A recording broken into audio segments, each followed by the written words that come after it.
Hey, what's up guys? Thanks for stopping by the channel. So in this video, I'm reviewing the new Cahill that Spinnaker released for 2019. And you know, when I think of sports watches, I think the perfect dimensions for a watch can range between 38 to about 42 millimeters in size. And with this mid-sized Cahill that I'm going to be reviewing today, this is actually 40 millimeters, which is right in the sweet spot for a dive watch, I like to think. Full disclosure, Spinnaker did reach out to me for this review, and they did send me this watch, which I get to hang on to at the end of the video. But I just wanted to be completely transparent with you guys. For this review, it's not going to affect my critique of this watch. I'm going to be discussing the positive and negative aspects of this timepiece, and I'll just flip perspectives in a second so you guys can see the watch up close.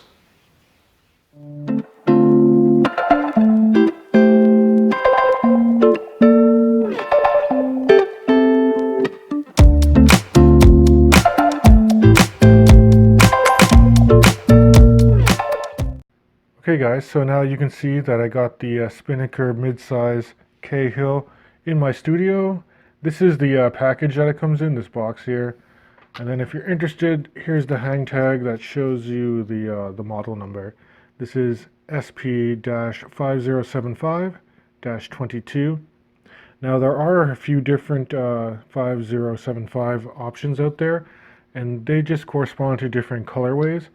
But as you can see, for this particular watch, I opted to go with the dark blue dial layout here, with that nice pop of orange on the seconds hand and printed near the 6 o'clock on the bottom of the dial. I really like the proportions that Spinnaker went with. You got a 40 millimeter case here, and then if you flip to the side, from lug to lug, it's a nicely compact 47 millimeters. Case thickness is just shy of 13 millimeters to a slightly domed sapphire crystal, and that sapphire crystal has an anti-reflective application on the underside. And then here, the lug opening for this H-link bracelet is 20 millimeters at the head of the watch, and then the bracelet tapers nicely to about 18 millimeters near the clasp. So I think Spinnaker did a very good job with the proportions and design of this particular watch. If we move in a little closer, let's look at this dial, because it's a nice blue color, and I like the color scheme they went with, but this dial is also textured. It almost has like a grainy navy blue pattern to it. In addition to that, I like how Spinnaker just applied the indices. They have almost a vintage patinaed look to them with silver surrounds on them. And then you get a very nicely brushed handset, a brushed Mercedes-style hour hand and a sword-style minute hand. And of course, I do like that contrast with the orange lollipop seconds hand.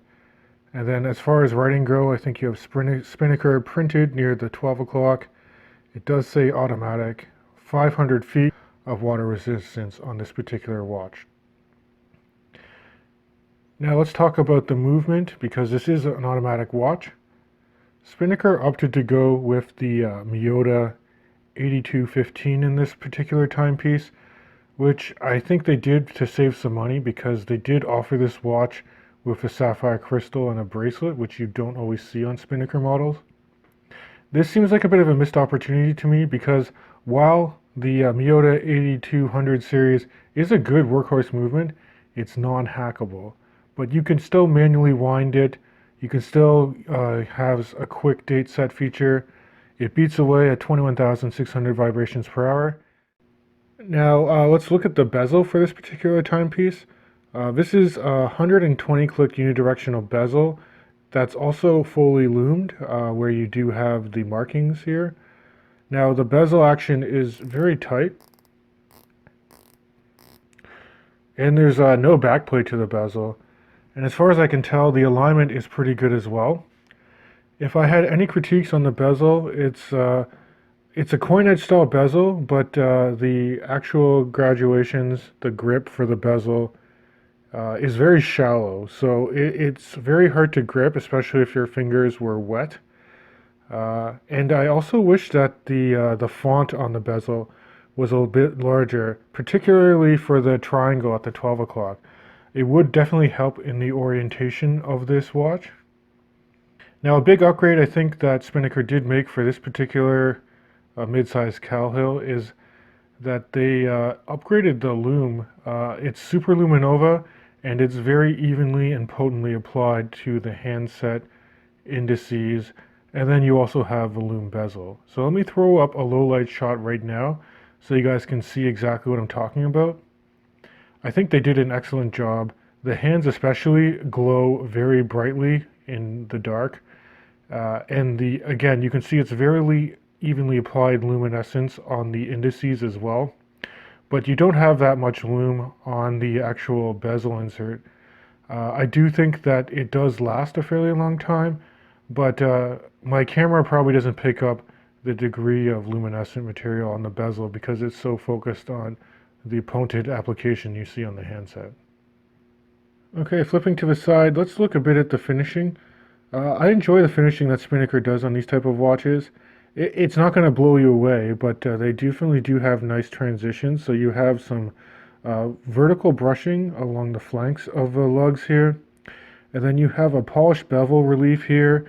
Transitioning to the top of the lugs, you can see you have like more of a radial brushing pattern here. And again, the bezel itself, it's kind of polished near the coin edge here. I believe that there's some sort of mineral glass applied to the bezel. It's not sapphire, to my knowledge.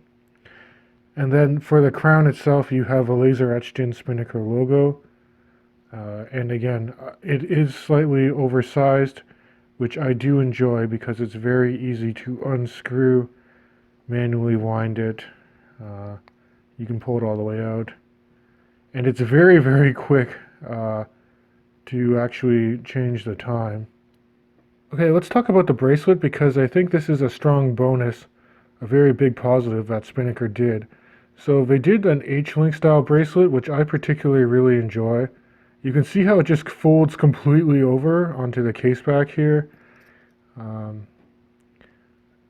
The finishing is pretty much completely brushed, and the links themselves are quite large, but look at the drape you get. This will lead to a lot of comfort on wrist. And then for sizing the links, they're just friction fitted push pins, so you can literally just push them out to get it sized up, which I was able to do in like under 2 minutes.